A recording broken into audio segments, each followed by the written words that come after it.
Ito ang GMA Regional TV News. May init na balita tayo sa Visayas at Mindanao kasama ang GMA Regional TV. Nagsuntukan ang dalawang minor de edad sa Molo District sa Iloilo City sa utos na isang barangay kagawad.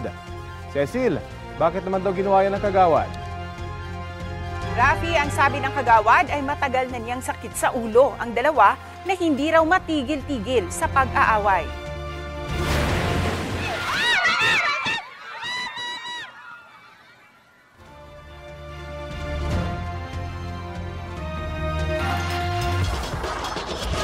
Kaya pinagsuot niya ng boxing gloves ang dalawa na edad 14 at 15.